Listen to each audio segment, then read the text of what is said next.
Good evening, students. Welcome to Learners Academy. Good evening, sir. Good evening.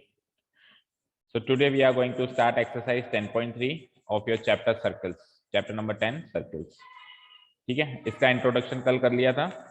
ठीक है, basically दो बातें हमने इसमें सीखी. The one thing is that दो पॉइंट्स, इंपॉर्टेंट पॉइंट्स इस एक्सरसाइज से रिलेटेड हैं. एक बार फिर से रिवाइज कर देता हूं. पहली चीज ये है कि अगर एक सर्किल में एक कोड पर परपेंडिकुलर बनाया जाए तो क्या करता है वो परपेंडिकुलर इस कोड को बाइसेक्ट करता है. ठीक है. और दूसरी चीज क्या सीखी इस एक्सरसाइज के इंट्रोडक्शन में? क्या सीखी कि हम तीन नॉन कोलिनियर पॉइंट से एक यूनिक सर्किल बना सकते हैं. ठीक है, बोलो. ये दो बातें सीखी कल हमने इंट्रोडक्शन में. Yes, sir. ठीक है, आज उस पर बेस्ड कुछ क्वेश्चंस करेंगे. Exercise number 10.3 question number 1.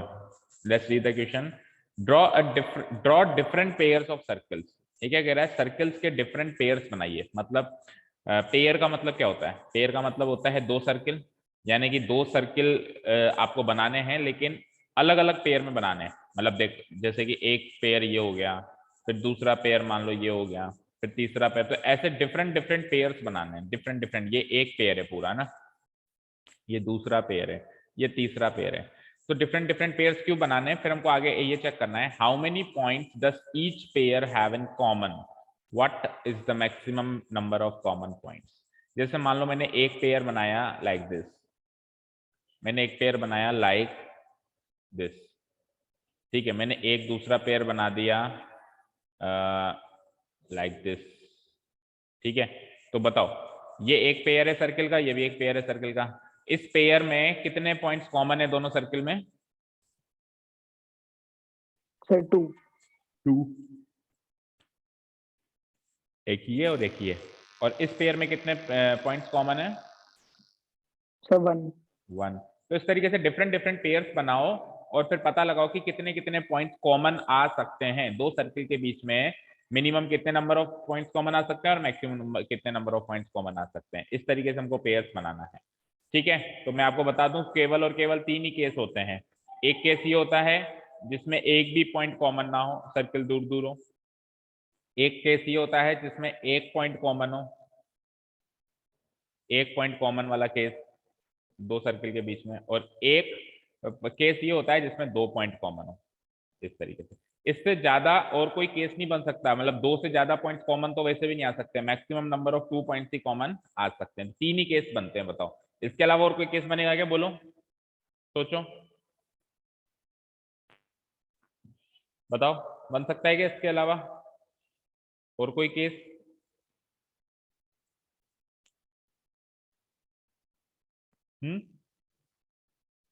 No, sir. No sir. Okay, क्यों नहीं बन पाता? क्योंकि दो से ज्यादा अगर 3 पॉइंट्स पे चले जाओगे तो फिर उससे तो यूनिक सर्किल बनेगा ना.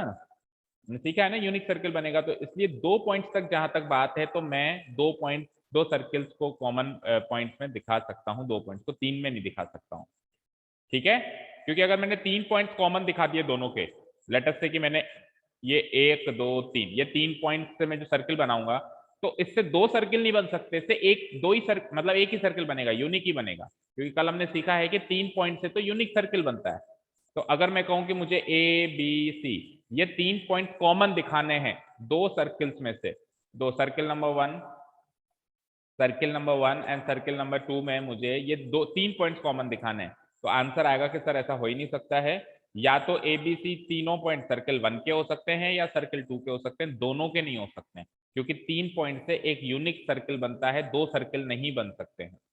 तो इसीलिए 3 पॉइंट्स कभी भी दो सर्किल में कॉमन नहीं आएंगे, मैक्सिमम 2 पॉइंट्स ही कॉमन आएंगे. समझ आया? बताइए, बोलो, समझ आया? Yes, sir. ठीक है, तो इसका आंसर कैसे लिखेंगे? अपन 3 केस बना के लिखेंगे. Start writing. The different pairs of circles, the different pairs of circles having different pairs of circles having different number of points, different number of points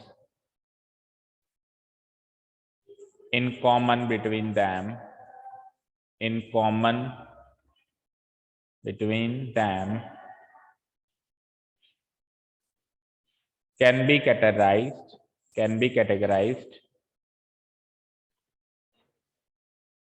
can be categorized in 3 categories below, in 3 categories below। 3 categories में अपन categorise कर सकते हैं, 3 case भी बोल सकते हैं। Category number 1, category number 1, no point in common, no point in common, ये हो गई कैटेगरी नंबर 1। इसमें 2 सर्किल बना दो अलग अलग जिसमें कोई भी पॉइंट कॉमन ना हो, नो पॉइंट इन कॉमन। ठीक है, इसमें आप 2 सर्कल्स बना दीजिए कोई से भी, और उनके बीच में कोई भी पॉइंट कॉमन नहीं होना चाहिए। तो एक केस तो ये हो गया, सर्कल छोटे बड़े भी बना सकते हो। तो यहाँ पे इस वाले केस में कोई भी पॉइंट कॉमन नहीं है दोनों सर्कल में। ठीक है, category number 2 will be 1 point in common, 1 point in common. इसका सेंटर ले लो O, इसका सेंटर O डैश। ठीक है, no point in 1 point in common. अब एक कॉमन पॉइंट चाहिए 2 सर्कल्स में, तो इस कैटेगरी का पेयर कैसे बनाएंगे हम? एक पॉइंट पे इंटरसेक्शन होना चाहिए, तो कि कैसे हो सकता है? Like this. इसमें भी देखो 2 केस बनेंगे, या तो ऐसे या तो ऐसे, जैसे इसमें दिख रहा है। ठीक है, एक पॉइंट कॉमन दिख रहा है दोनों में। मान लो इसका सेंटर है O, इसका सेंटर है O डैश, और जो कॉमन पॉइंट है वो है P। ठीक है, और इसी का दूसरा केस पता है कैसे बनेगा? एक पॉइंट कॉमन एक तरीके से और बनाया जा सकता है। कैसे, कोई गैस कर सकता है? भाई एक तरीका तो ये है, इसमें भी एक पॉइंट कॉमन आ रहा है। एक तरीका और है जिससे एक पॉइंट कॉमन ला सकते हैं अपन 2 सर्कल्स के बीच में, बताओ।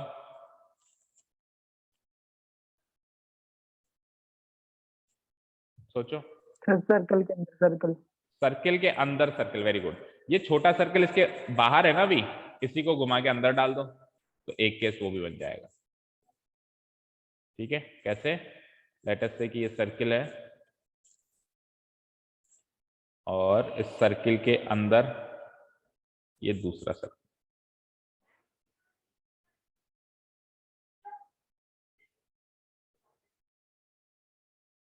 ठीक है, ये हो गए 2 केस। इसमें भी मार्क कर लो इनके सेंटर्स। लेट अस से इसका सेंटर वही O डैश, इसका सेंटर O, और पॉइंट कॉमन जो है P। तो दोनों ही केस जो मैंने लिए इसमें P पॉइंट कॉमन है। ठीक है, लिख दो here, here point P, point P is the common point, point P is the common point between the 2 circles, point P is the common point between the 2 circles।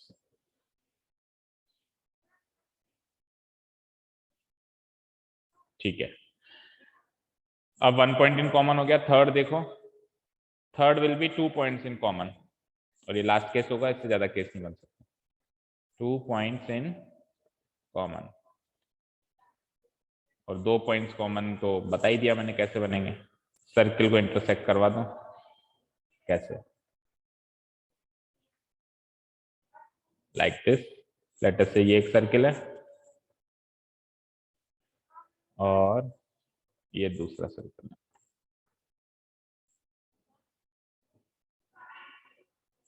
ठीक है, समझ आ रहा है?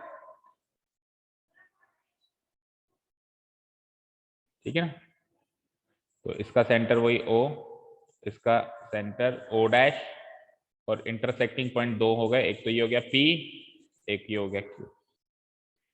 लिख दो हेयर, इसका एक ही केस बनेगा ना, एक ही तरीके से अपन बना सकते हैं। Here points P and Q, points P and Q are the common points, are the common points between the two circles.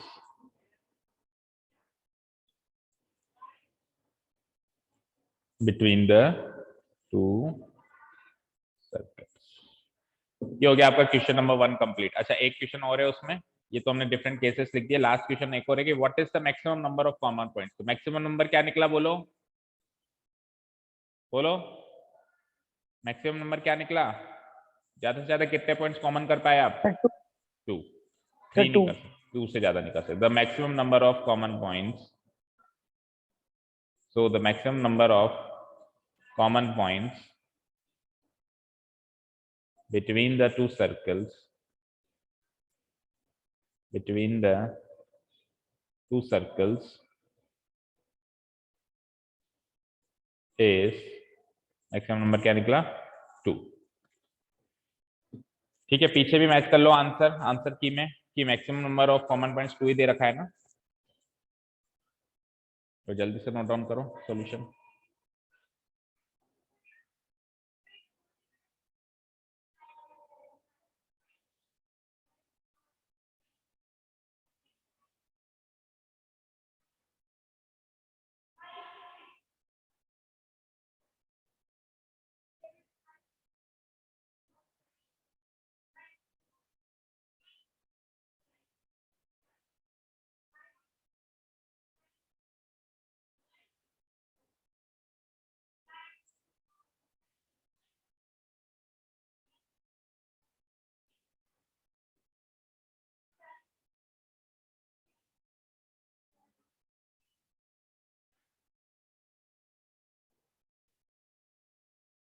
हो गया बच्चों?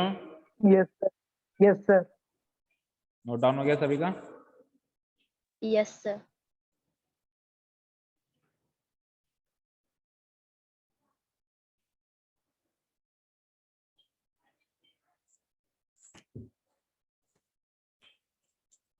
चलो चले नेक्स्ट क्वेश्चन पे, क्वेश्चन नंबर 2।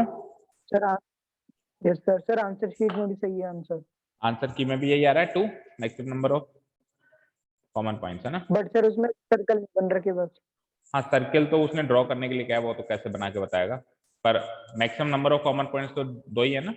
क्योंकि सर्किल उसने ये नहीं बना रखे, इसलिए नहीं बना रखे क्योंकि हमने तो ऐसा सर्किल बना दिया, लेकिन इसका आंसर यही हुआ ऐसा जरूरी थोड़ा ना।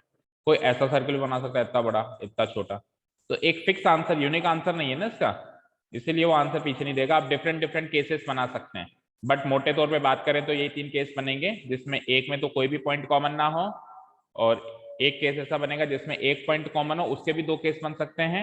एक तो सर्किल बाहर से बाहर छुए, एक सर्किल अंदर से अंदर छुए, ठीक है। और एक केस लास्ट वाला ये बन सकता है कि 2 पॉइंट्स इन कॉमन, जिसमें 2 पॉइंट्स कॉमन हो। क्लियर? चले नेक्स्ट क्वेश्चन पे, चले चलो नेक्स्ट क्वेश्चन देखो, क्वेश्चन नंबर 2 देखो। Suppose you are given a circle, मानो कि आपको एक सर्किल दे दिया जाए, give a construction to find it centre. तो ऐसा कुछ कर सकते हो क्या जिससे उसका सेंटर मिल जाए? क्या ऐसा कुछ कर Yes, सकते हो जिससे उसका सेंटर मिल जाए? सर्किल आप कहोगे सर सर्किल बनाया है तो सेंटर से ही तो बनाया होगा। मान लो कि सर्किल है लेकिन सर्किल का सेंटर गुम गया, नहीं मिल रहा अभी आपको, है ना, या फिर विथआउट सेंटर का वो सर्किल है, ठीक है ना। तो क्या आप ढूंढ सकते हो कि उसका सेंटर कहाँ था, कौन सा पॉइंट उसका सेंटर था? उसके सर्किल के अंदर होगा वो तो पता है, लेकिन अंदर कौन सा point? Is there any way to find the centre of a circle? बोलो। यस सर, कोड बना के। कोड बना के? कल ही तो किया हमने एक क्वेश्चन, कल हमने एक क्वेश्चन किया था याद है, जिसमें हमको आर्क गिवन थी। बोलो, याद है? हमको एक आर्क गिवन थी, उस आर्क से हमने उसका सेंटर ढूंढ निकाला। बताओ, ढूंढा था ना? Yes sir. तो वो का वही Yes, काम sir. करेंगे। क्या काम करेंगे? एक सर्किल बनाएंगे। अब आप कहोगे सर अगर हम सर्किल बनाएंगे तो हमको सेंटर तो पता होगा, तभी तो सर्किल बनाया है। तो मैं सुनो मेरी बात, सर्किल बनाएंगे with the help of bangle. सबके हाथ में बैंगल है, सबके पास में, मतलब एक बैंगल ले लेंगे, नहीं तो मम्मी से ले लेंगे, खुद के पास ना मिले तो मम्मियों के पास रहता है अक्सर, चूड़ी होती है ना, जो चूड़ी, कोई भी चूड़ी ले लो, बैंगन कड़ा, कुछ भी ले लो, और उसकी मदद से सर्किल बनाओ। जब आप उसकी मदद से सर्किल बनाओगे तो आपको पता थोड़ा ना होगा सर्कल का सेंटर कहाँ है, नहीं पता होगा ना, बोलो बोलो। Yes sir. तो with the help of bangle draw a circle, circle draw करके फिर इसकी कोई सी भी कहीं पर भी जैसे भी आपकी इच्छा है दो कोड्स बना दो। लेटर से एक कोड आपने ये बना दी, एक कोड आपने ये बना दी, और उसके बाद फिर क्या करना है, कोड को, कोड का क्या करना होता है, परपेंडिकुलर बाइसेक्टर, है ना। लेटर से ये कोड है ए बी, ये कोड है सी डी। फिर क्या करेंगे, दोनों कोड्स के परपेंडिकुलर बाइसेक्टर बनाएंगे। तो परपेंडिकुलर बाइसेक्टर जो होंगे, लेटर से इसका परपेंडिकुलर बाइसेक्टर कुछ ऐसा, पहले ए पे A more than A B distance का रेडियस लेंगे आप, more than the length of A B radius लेंगे। ए से आर्क काटेंगे ऊपर नीचे, बी से भी आर्क काटेंगे ऊपर और नीचे, फिर उन दोनों को मिला देंगे कुछ इस तरीके से। ऐसे ही सी डी की भी मोर देन हाफ लेंगे, सी से रख के आप एक आर्क ऊपर और एक आर्क नीचे, डी से भी एक आर्क ऊपर और एक आर्क नीचे, फिर उन दोनों को भी मिला देंगे, ठीक है।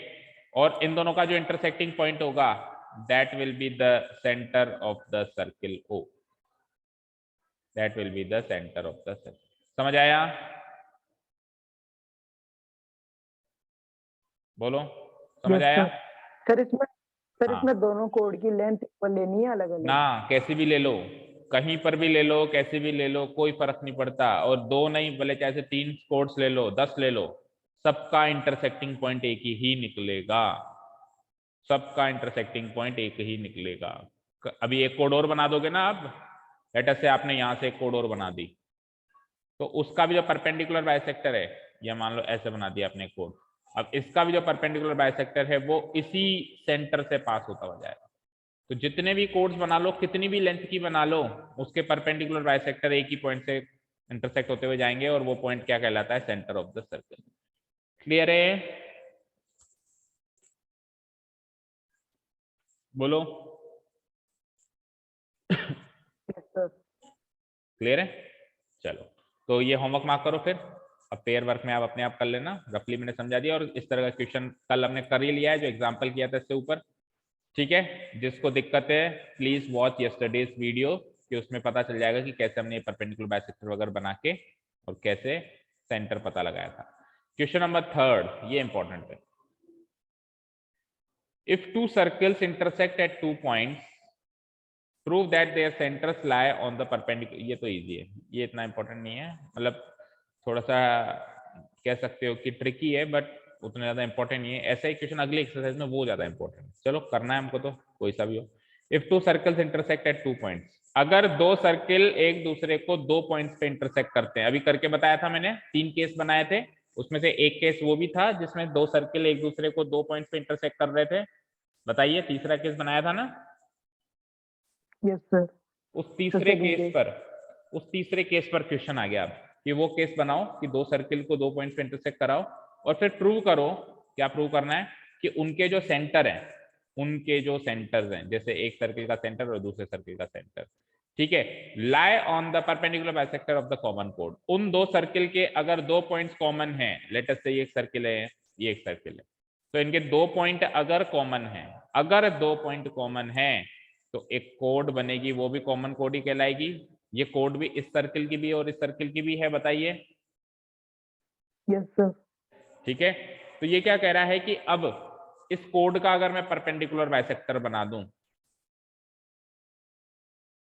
तो इन दोनों सर्किल्स के जो सेंटर्स हैं वो इस परपेंडिकुलर बाइसेक्टर पर ही लाए करेंगे, ऐसा प्रूव करना है।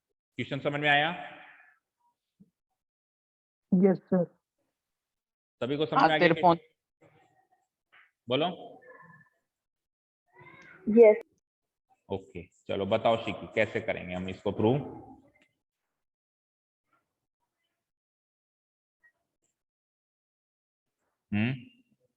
कैसे करें इस चीज को प्रूव?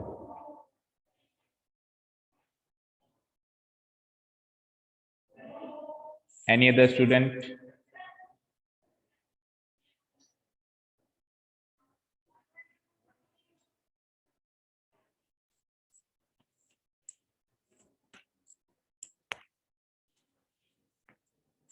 No one?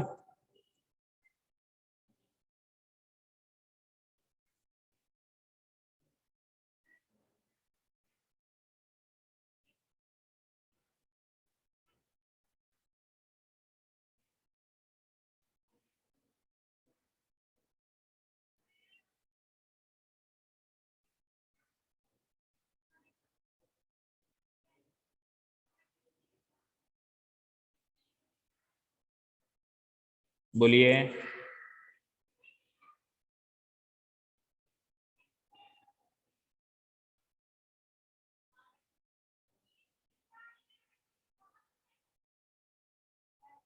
सर हाँ बताओ।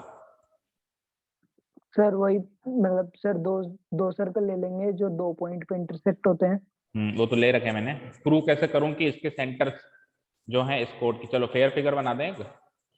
चलो भाई बना देते हैं, बनाना तो है। Let's draw a fair figure. आप लोग भी बना लीजिए, 2 सर्कल बना दो और 2 पॉइंट्स पे इंटरसेक्ट करवा दो। Circle equal length equal size के बनाना कोई जरूरी नहीं है, छोटे बड़े भी बना सकते हो। और मैं तो ये कहूंगा छोटे बड़े ही बनाना, क्योंकि अगर अपन बराबर सर्कल बना देंगे ना तो वो एक तरीके से गलत करेंगे, क्योंकि उसने कहा नहीं है ना कि इक्वल सर्कल्स कॉन्ग्रुएंट सर्कल्स बनाओ। जब तक वो ना कहें तब तक अपन ऐसा कोई काम नहीं करेंगे। तो छोटे बड़े सर्कल बना दो और इंटरसेक्शन करा दो भाई 2 पॉइंट्स पे। ठीक है, ये मान लो इसका सेंटर है, ये मान लीजिए इसका सेंटर। ठीक है, दोनों के सेंटर्स को जोड़ लीजिए।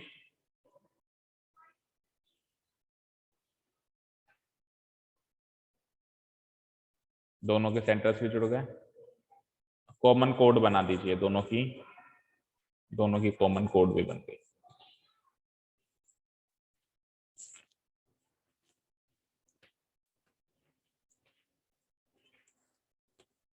ठीक है,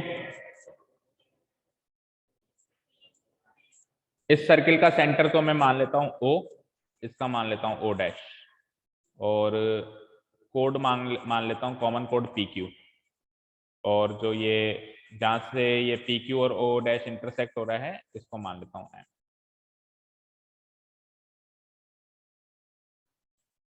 फिगर ड्रॉ हो गया?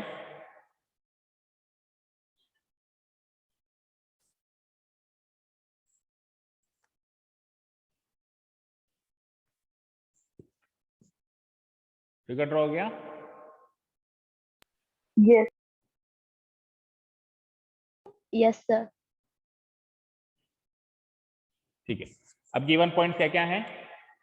गिवन पॉइंट्स ये हैं कि O and O dash are the centres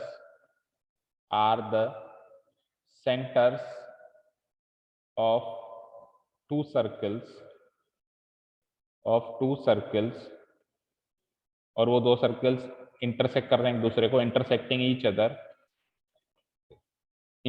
each other at 2 points.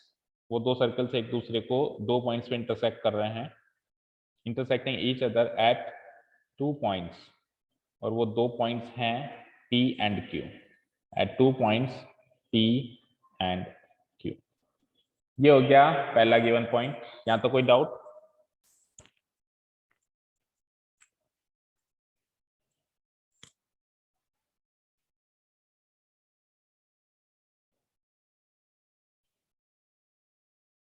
बोलो, यहाँ तो कोई डाउट?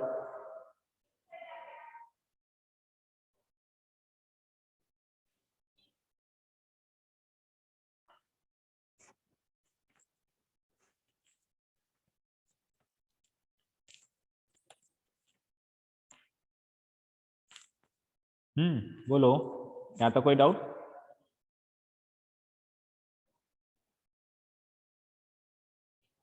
No sir.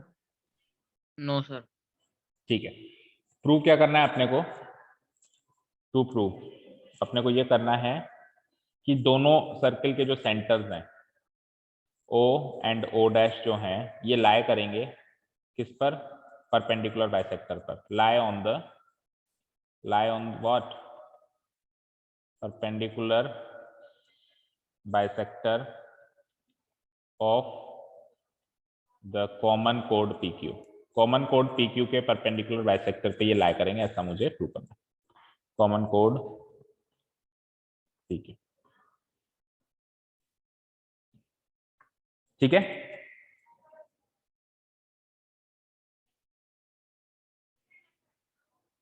ठीक है जी।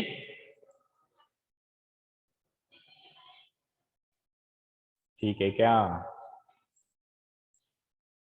Yes sir. ओके,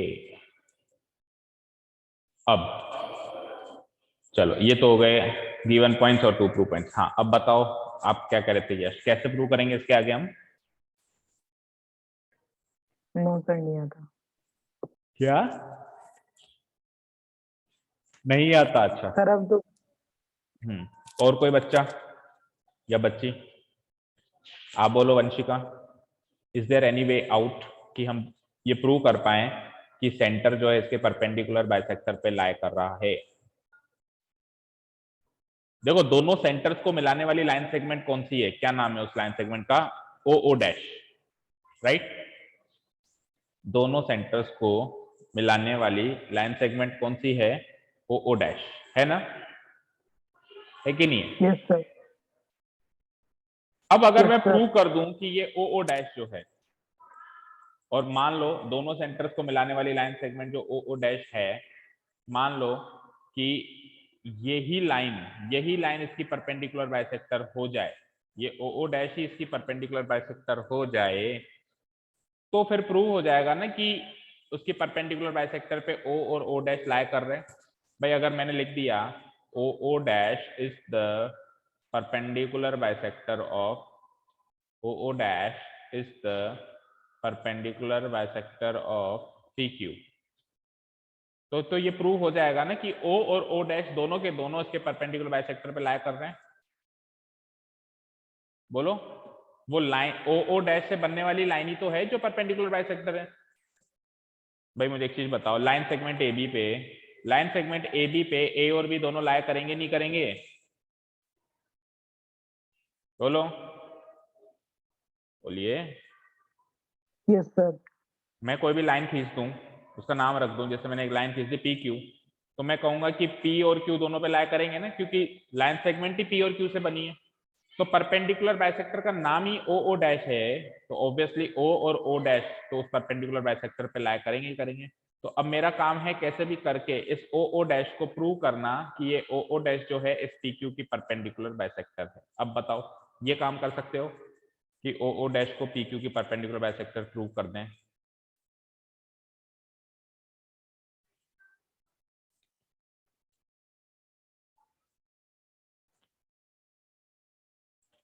बोलो।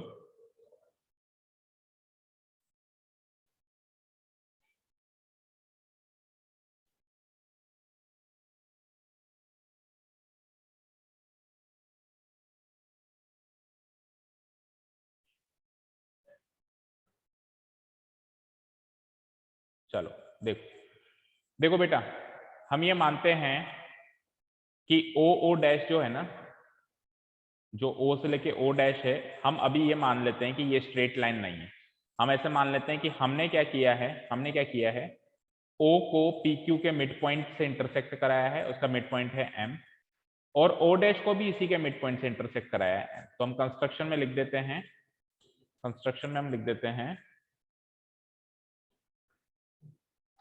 कि join O and O dash to the midpoint of the PQ, to the midpoint of PQ, that is M। PQ का midpoint मान लेता हूं मैं M है, PQ का midpoint मान लिया मैंने M, और मैंने क्या काम कर दिया, मैंने इस सेंटर को भी उसके midpoint से जोड़ दिया, उस सेंटर को भी इसके midpoint से जोड़ दिया। ठीक है, ये हो गया कंस्ट्रक्शन वर्क। नाउ प्रूफ करते हैं।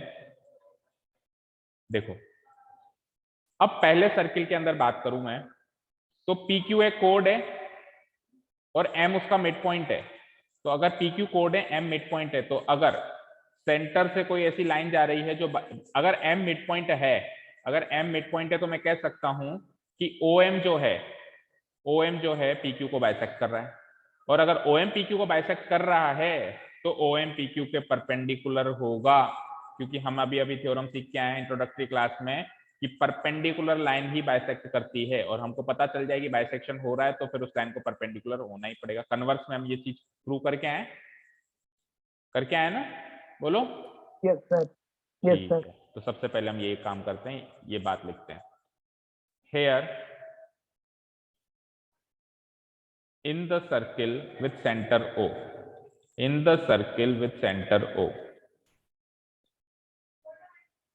in the circle with center O, comma, we have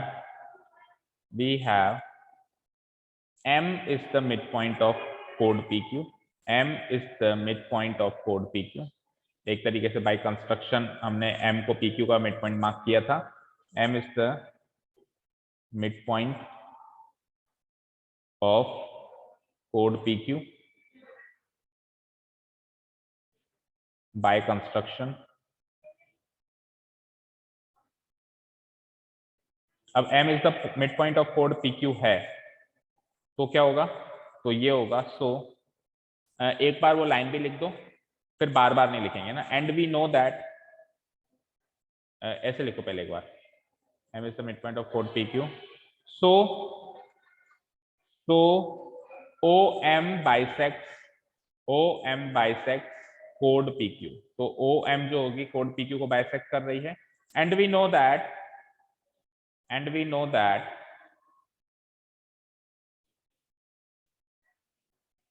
a line drawn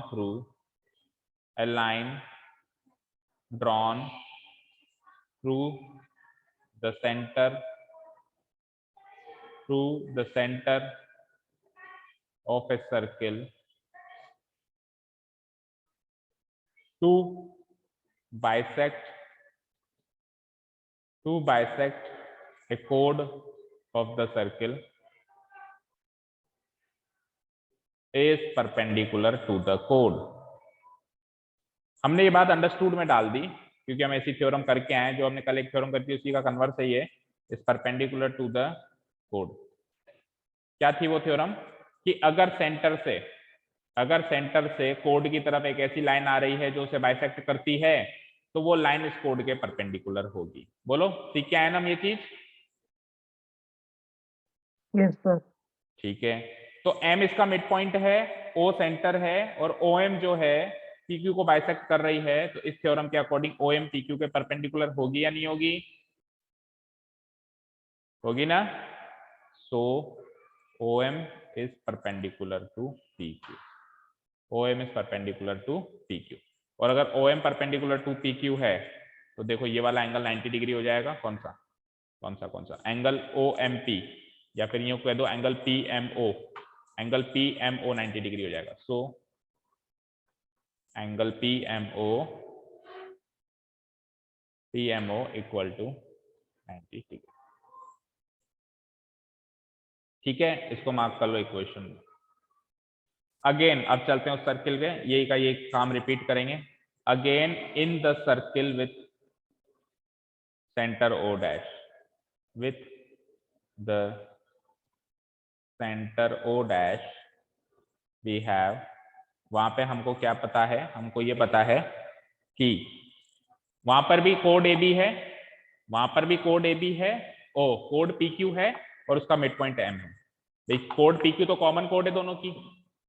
ठीक है, तो ये लाइन ये की यही लाइन फिर से कॉपी पेस्ट हो जाएगी. ये लाइन कॉपी पेस्ट हो जाएगी क्योंकि वहां पर भी सेम चीज यही है कि कोड PQ है और मिड पॉइंट उसका M है. We have M is the midpoint of PQ by construction. M is the midpoint of PQ of the chord PQ by construction. सो वहां पे भी क्या हो जाएगा, उसके सेंटर से, उसका सेंटर है O डैश, तो O डैश से जो मिड पॉइंट पे लाइन बनेगी वो बाइसेक्ट करेगी फिर इसको कोड PQ को, कोड PQ.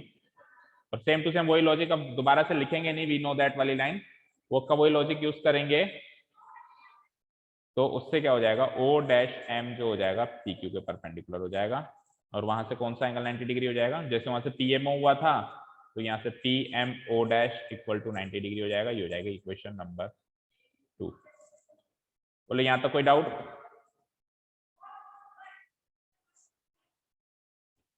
बोलिए.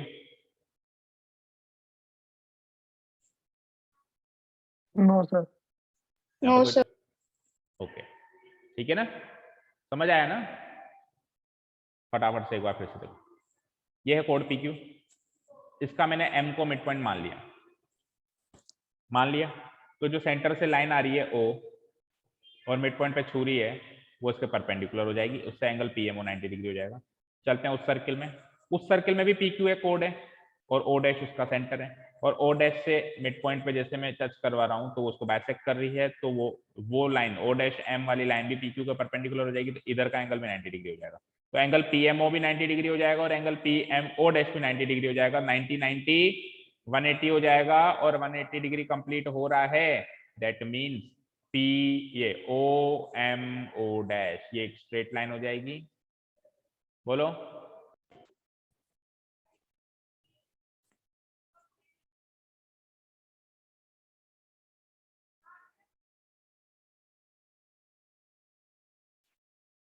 ठीक है, ये ओ एम ओ डैश एक स्ट्रेट लाइन हो जाएगी और ये परपेंडिकुलर बाइसेक्टर हो जाएगी पी क्यू के। अगर O M O dash perpendicular bisector हो जाएगी पी क्यू के, तो प्रूव हो जाएगा कि ओ और ओ डैश जो है उसके परपेंडिकुलर बाइसेक्टर पे लाए करते हैं। ठीक है, तो अब अपन क्या करते हैं, अब अपन क्या करते हैं, इन दोनों इक्वेशंस को ऐड करते हैं। Now adding equation 1 and 2, adding equation 1 and equation 2 we get, तो ऐड कर दो। LHS है एंगल PMO, RHS है एंगल PMO डैश, LHS है सॉरी, दो इक्वेशंस का LHS ये है, दो इक्वेशंस के RHS क्या है, 90 डिग्री प्लस 90 डिग्री, तो we will get angle PMO plus angle PMO dash equal to क्या हो जाएगा, 180 डिग्री हो जाएगा। अब इन दोनों का एंगल का सम अगर 180 डिग्री हो रहा है तो हम कह सकते हैं कि angle PMO and angle PMO dash form a linear pair. कह सकता हूं ना मैं, ये लीनियर पेयर बना रहे हैं, फॉर्म ए लीनियर पेयर। और लीनियर पेयर अगर वो बना रहे हैं दैट मीन्स वो स्ट्रेट लाइन पर हैं। देखो लीनियर पेयर से निकल के आता है लाइन, लीनियर पेयर से लाइन निकल के आता है, दैट मीन्स वो दोनों एंगल्स एक स्ट्रेट लाइन पर हैं। दैट मीन्स कि ओ एम ओ डैश एक straight line, is a straight line. भाई मैंने स्ट्रेट लाइन नहीं बनाई थी, मैंने तो बस इतना किया था, मुझे पता, अब देखो मुझे अंदर से पता था कि वो स्ट्रेट लाइन है, तो मैंने बनाई तो स्ट्रेट लाइन थी, लेकिन जब मैंने इसको प्रूव करना शुरू किया तो मैंने कहीं भी नहीं लिखा कि ये ओ एम ओ डैश एक स्ट्रेट लाइन है। मैंने केवल इतना लिखा भाई एम इसका मिड पॉइंट है, मुझे तो केवल इतना पता है एम इसका मिड पॉइंट है, तो मैं तो केवल सेंटर को मिड पॉइंट से जोड़ने का काम कर रहा हूँ, इस सर्किल में भी और उस सर्किल में भी। लेकिन ऐसा करने से ये स्ट्रेट लाइन प्रूव हो गई, और ये स्ट्रेट लाइन हो गई तो यही स्ट्रेट लाइन पी क्यू की परपेंडिकुलर बाइसेक्टर भी होगी। क्यों होगी, क्योंकि मिड पॉइंट से जा रही है और परपेंडिकुलर है। ठीक है, ठीक है ना, तो ये प्रूव हो गया कि एक स्ट्रेट लाइन है। implies o m o dash is a straight line which is the perpendicular bisector of chord PQ, which is the perpendicular bisector of the chord PQ। तो कोड PQ की perpendicular bisector कौन सी line साबित हुई, ये वाली line साबित हुई। तो इस लाइन पे कौन कौन से पॉइंट्स दिखाई दे रहे हैं, ओ एम ओ डैश। हमको तो केवल ओ और ओ डैश ही प्रूव करना है कि ये ओ और ओ डैश जो हैं पी क्यू के परपेंडिकुलर बाइसेक्टर पे लाई करेंगे। Hence we can say that O and O dash lie on the perpendicular bisector of the chord PQ. Proved.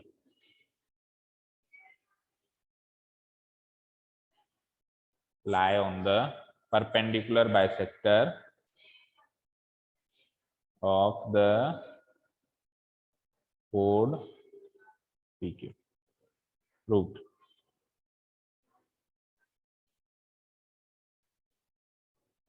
ये हो गया आपका प्रूफ।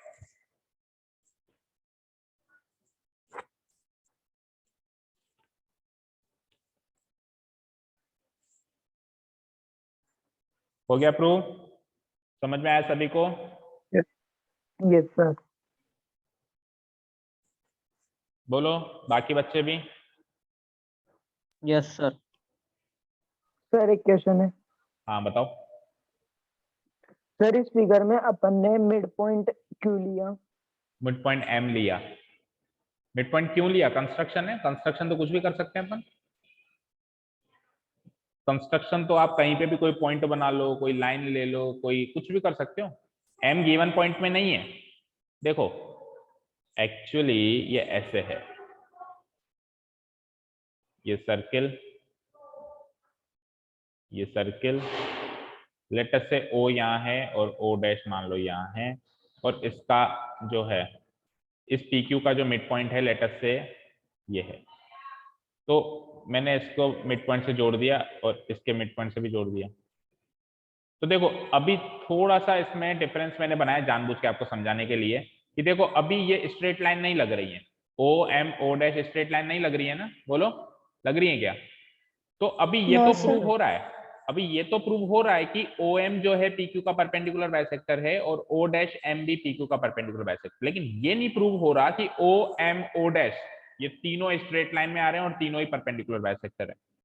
ठीक है भाई, अगर मैं ये प्रूव कर दूं कि O M is the perpendicular bisector, perpendicular bisector of P Q, तो उससे ये बात साबित होगी कि O lies on the perpendicular bisector of PQ. O lies on the perpendicular bisector of PQ. और अगर मैं उस वाले सर्कल से ये प्रूव कर दूं कि O dash M is the perpendicular bisector of PQ, perpendicular bisector of PQ, तो उससे ये बात साबित हो जाएगी कि O dash lies on the perpendicular bisector of PQ। But मुझे क्या करना है, मुझे तो दोनों ही लाया करवाने हैं, तो दोनों ही लाया करवाने हैं भाई। ये तो केवल इतना ही साबित करके दे रहा है कि O लाया करता है और ये केवल इतना ही साबित करके दे रहा है कि O डैश लाया करता है। मुझे साबित करना है कि दोनों लाया करते हैं, तो उसके लिए मुझे ये प्रूव करना पड़ेगा कि OM नहीं, O डैश M भी नहीं, ओ एम ओ डैश ये तीनों एक ही लाइन में आ रहे हैं और ये है perpendicular bisector of P Q. ये साबित करना पड़ेगा, उससे ये साबित हो जाएगा कि ओ और ओ डैश दोनों के दोनों ही उसके परपेंडिकुलर बाइसेक्टर को लाकर। तो मैंने ये प्रूव कैसे किया? मैंने ऐसे प्रूव किया, मैंने तो बस ओ एम ओ डैश को स्ट्रेट लाइन प्रूव किया। स्ट्रेट लाइन प्रूव करते ही वो प्रूव हो गया कि ये स्ट्रेट लाइन जो है इसकी परपेंडिकुलर बाइसेक्टर है। और स्ट्रेट लाइन प्रूव करने का तरीका है लीनियर पेयर साबित कर दो, इनका एंगल सम 180 डिग्री बना दो, तो स्ट्रेट लाइन प्रूव हो जाएगी। समझ आया यस सर। सभी को?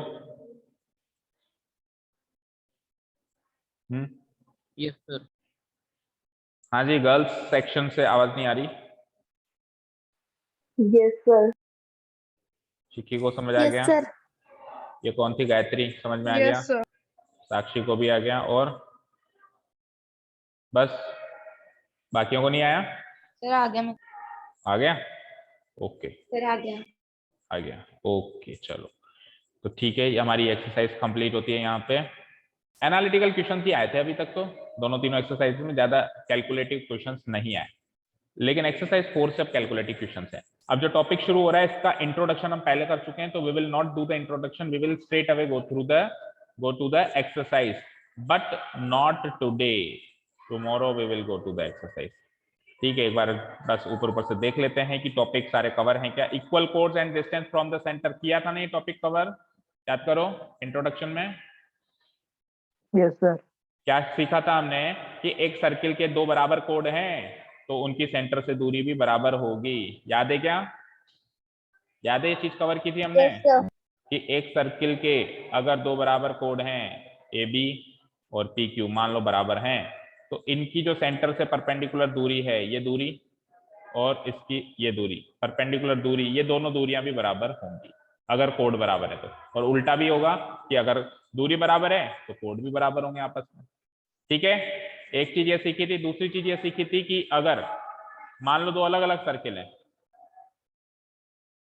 और सर्किल कॉन्ग्रुएंट है, सर्किल कॉन्ग्रुएंट यानी रेडियस बराबर है और फिर कोड भी बराबर है, मान लो कोड भी बराबर है मान लो, तो भी इनकी सेंटर से दूरी बराबर होगी। ये सेंटर से जितना दूर होगा वो भी अपने सेंटर से उतना ही दूर होगा। बात एक ही है, एक सर्कल में दो बराबर कोड बनाओ या दो बराबर सर्कल में दो बराबर अलग अलग कोड बनाओ, चीज एक की जैसी ही अप्लाई हो रही है। ठीक है, समझ आया? Yes sir. ठीक है, यस सर। और देखते हैं इसमें और कोई topic. The length of the perpendicular from a point to a line is the distance of the line from the point। ये बात बताई थी मैंने आपको कि एक लाइन और पॉइंट की दूरी जो होती है वो क्या दूरी होती है, वो दूरी होती है जो परपेंडिकुलर की दूरी होती है उस पॉइंट से इस लाइन पे। बताया था ना कि परपेंडिकुलर डिस्टेंस उसकी एक्चुअल डिस्टेंस मानी जाती है और कोई डिस्टेंस नहीं मानी जाती। ठीक है, ये सब चीज हमने कर ली थी। Equal chords of a circle और of congruent circles are equal, ये थ्योरम भी शायद प्रूव की थी हमने, कर दी थी क्या थ्योरम प्रूव इंट्रोडक्शन में? मेरे को इतना याद आ रहा है कर दी थी। बोलो बोलो भाई बोलो। सर इस थ्योरम है, नहीं करी थी? सर इस थ्योरम में क्या करना है? थ्योरम में हमको ये प्रूव करना है जो अभी मैंने बात कही कि अगर इक्वल कोड्स बना दें, इसको काट दो एक बार, कॉन्ग्रुएंट सर्कल्स वाला केस हटा दो, अभी तो सेम सर्किल वाला केस ही रहने दो। तो सेम सर्किल के अंदर अगर अपन ने दो बराबर की कोड बना दी तो वो सेंटर से बराबर की दूरी पे होंगी, यानी उनकी दूरी सेंटर से बराबर होगी, ऐसा प्रूव करके बताना। तो ये थ्योरम शायद हमने प्रूव की थी, मुझे तो ऐसा याद आ रहा है। बताइए आप करी थी कि नहीं करी थी इंट्रोडक्टरी पार्ट में? नहीं करी थी क्या? सर फिगर ही बनाया था बस फिगर ही बनाया था। Let me check.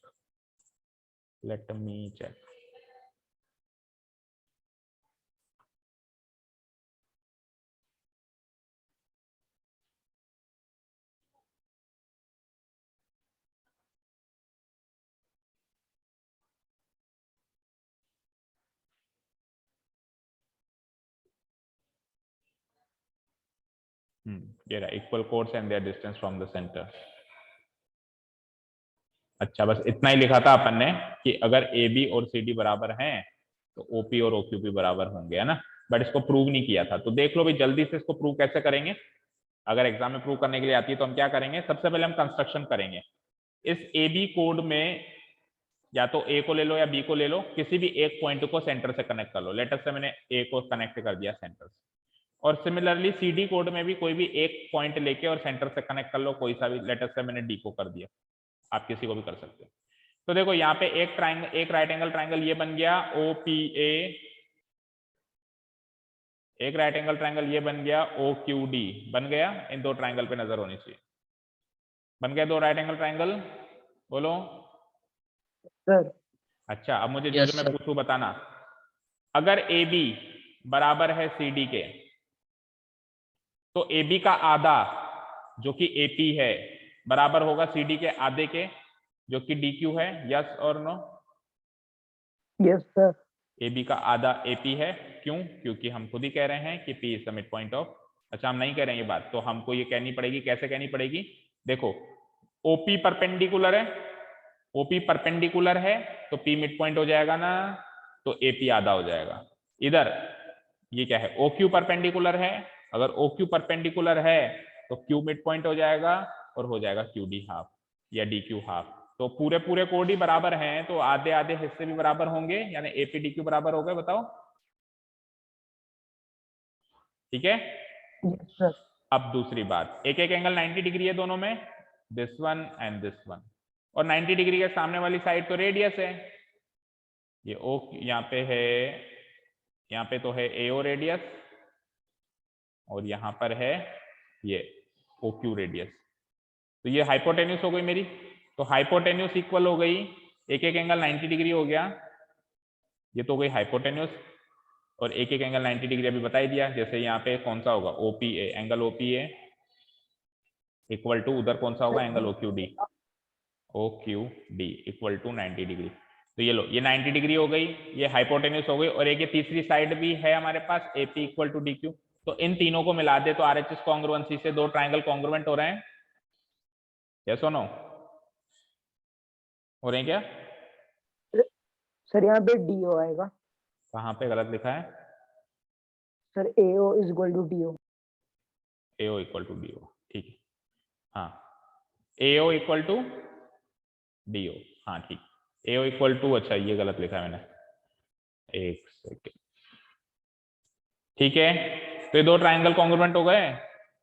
बोलो आरएचएस कॉन्ग्रुएंस रूल से।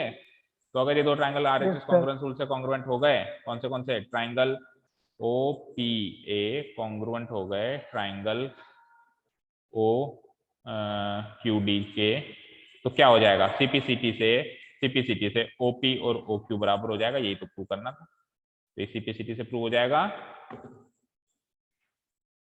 क्लियर है? Yes Yes, sir. sir. ठीक है। और कन्वर्स प्रूव करना हो तो, कन्वर्स प्रूव करना हो मतलब ये गिवन हो, ये नीचे वाली चीज गिवन और ऊपर वाली प्रूव करनी हो, तो भी कंस्ट्रक्शन तो वही चलेगा। लेटर से ये कंस्ट्रक्शन हो गया और मान लो वही कंस्ट्रक्शन हो गया, ट्राइंगल भी वही दोनों में कॉन्ग्रुएंट लेने वाला हूँ, लेकिन कॉन्ग्रुएंस रूल बदल जाएगा बस, क्योंकि अब कुछ अलग क्राइटेरिया गिवन हो गए। क्या क्या गिवन हो गए अब देखो, रेडियस तो बराबर है ही सही, यानी इस ट्राइंगल में ओ ए और उस ट्राइंगल में ओ डी बराबर है ही सही। और ओपी और ओक्यू भी बराबर है, ये भी गिवन हो गया, ओपी इक्वल टू ओक्यू बराबर है, गिवन हो गया। तो देखो ये बराबर है, ये बराबर है ना। और अगर अच्छा ये तो मुझे प्रूव करना है एबीसीडी बराबर है, तो फिर तीसरा पॉइंट क्या लोगे बताइए, तीसरा पॉइंट क्या लोगे? कन्वर्स में चक्कर पड़ रहा है। Right angle. तो राइट एंगल अगर आप लोगे बेटा, अच्छा वही, हाँ वही आरएचएस कॉन्ग्रुएंस रूल लग गया ना, सही है सही है सही, कॉन्ग्रुएंस रूल भी नहीं बदला। देखो angle O P A equal to angle O Q D equal to 90 degree, तो राइट एंगल मिल गया। हाइपोटेन्यूज तो पहले भी ओडी और ओए थे, आज भी ओडी और ओए, तो हाइपोटेन्यूज अभी भी है हमारे पास, राइट एंगल अभी भी है। बस तीसरी साइड, पिछले केस में तीसरी साइड कुछ और थी, इस बार ये है। पिछले केस में तीसरी साइड कौन सी थी, एपी और क्यूडी थी, और इस बार तीसरे केस में, इस वाले केस में तीसरी साइड कौन सी है, ओपी। कुल मिला के आरएचएस वापस लग जाएगा, उससे वापस triangle OPA will be congruent to triangle OQD. और इस बार सीपीसीटी से क्या निकालेंगे कि एपी इक्वल टू डीक्यू, और एपी इक्वल टू डीक्यू तो एपी का दुगना होगा एबी, इक्वल टू क्या हो जाएगा, डीक्यू का दुगना सीडी। ये चीज प्रूव हो जाएगी, एबी इक्वल टू सीडी। ठीक है, तो कन्वर्स भी हो जाएगा प्रूव करना चाहे तो। समझ आया? Yes sir. ठीक है। अरे उधर का ट्रायंगल समझ में नहीं आया तो इधर का ले लेना, बगल बगल वाला। अगर उधर से दूर लग रहा है थोड़ा समझने में, तो इसको कनेक्ट कर दो, कोई भी एक पॉइंट कनेक्ट करना है, इस वाले कोड का भी सर, तो इन दो ट्रायंगल में क्या बता समझने में थोड़ा आसानी हो जाए। कोई से भी दो ट्रायंगल लेने आपको इन शॉर्ट, है ना, चार में से। क्लियर है? चलो Yes, sir. तो ये Yes. टॉपिक कवर हो गया था इंट्रोडक्शन में, इसलिए ज्यादा नहीं देखते इसको, प्रूफ मैंने अभी बता दिया, इनकेस अगर करना पड़े तो। अब तो सीधे एग्जांपल्स आ रहे हैं, एग्जांपल 2 है और उसके बाद एक्सरसाइज। तो tomorrow we will start exercise. सीधे कल अपन क्या करते हैं, आज का आपका होमवर्क नोट डाउन कर लो, आपको घर से एग्जांपल नंबर 2 देख के आना है। If two intersecting chords of a circle make equal angles with the diameter passing through the point of intersection, prove that the chords are equal. ठीक है, समझ आया? अगर दो इंटरसेक्टिंग कोड्स हैं, कौन कौन से इंटरसेक्टिंग पॉइंट्स हैं, लेट अस से कि ए बी और सी डी इंटरसेक्टिंग पॉइंट्स है, दोनों दोनों बराबर हैं या नहीं है ये पता नहीं, पर इंटरसेक्ट कर रहे हैं, बस इतना पता है। अब ये दोनों कोड्स जो हैं डायमीटर के साथ make equal angles with the diameter passing through their point of intersection. ये डायमीटर के साथ बराबर एंगल बनाते हैं। देखो ये पी क्यू मैंने डायमीटर ले ली, ये पी क्यू मैंने डायमीटर ले ली, तो देखो ये वाली कोड डायमीटर के साथ कौन सा एंगल बना रही है, ये वाला एंगल बना रही है। और ये दूसरी वाली कोड इस डायमीटर के साथ कौन सा एंगल बना रही है, ये वाला एंगल बना रही है। और ये दोनों एंगल इक्वल है, ऐसा वो कह रहा है भाई, दोनों कोड्स डायमीटर के साथ बराबर एंगल बना रही है, दैट मींस ये एंगल बराबर है। अब मुझे क्या प्रूव करना है कि ये दोनों कोड आपस में बराबर है। ठीक है, तो एक बार घर से देख के आना। अभी जो हमने लॉजिक किया इससे पिछले वाले थ्योरम में, वो का वही लॉजिक है, सेम वही कॉन्ग्रुएंसी लगेगी, है ना। ठीक है जी, समझ आया? सर हाँ बताओ। सर, वो इससे पहले वाली थ्योरम प्रूव करनी क्या नोटबुक में? नहीं रहने दो, हाँ चलो कर दो उसको भी, ये वाली कर दो, 10.6 कर दो, कन्वर्स मत करो, जो सीधी वाली है वो कर दो 10.6 कि equal chords of a circle और of congruent circle are equidistant from the centre. Centre से दूरी बराबर है ना, ओपी इक्वल टू ओक्यू, वो वाली चीज, वो वाली प्रूफ। ये होमवर्क मार्क कर लो। तो दो होमवर्क हो गए आज के, एक theorem 10.6 and another example number 2। कल से अपन एक्सरसाइज शुरू कर देंगे 10.4 की। ठीक है, काफी है आज के लिए। Yes, sir. होमवर्क हो जाना चाहिए कल, और कोई भी मुझे सेंड नहीं कर रहा है कल तक, मुझे अगर होमवर्क नहीं आया तो ये मान के चलना परसों से हर एक उस बच्चे को 2 बार होमवर्क करना है, 2 टाइम्स करना है। अगर कल तक मुझे सारा होमवर्क नहीं मिला तो। केवल यश का आया था मुझे, वो भी फिक्स 4 बजे जब क्लास स्टार्ट होने का टाइम है। तो अब मैं 4 बजे क्लास लूँ या आपका होमवर्क चेक करूँ? बोलो। सफिशिएंटली बिफोर टाइम आपको होमवर्क सेंड करना है, कल की क्लास से पहले कल तक का सारा होमवर्क सेंड हो जाना चाहिए इस चैप्टर का। ठीक है जी, क्लियर है सभी को? एग्जाम्पल 2 तो सिर्फ देखना है ना, सोल्व नहीं करना ना। हाँ, जितना भी सॉल्व हो उसकी स्क्रीनशॉट भेज देना, मैं समझ जाऊंगा कि आपने ट्राई किया है कि नहीं किया। ठीक है, अगर पूरा ही सॉल्व हो जाए तो पूरा कर देना, आधा अधूरा सॉल्व हो तो आधा अधूरा कर देना, जितना भी समझ आए। ठीक है, Yes, sir. Okay sir. Okay, thank you so much for listening to us, have a nice day, keep learning and bye.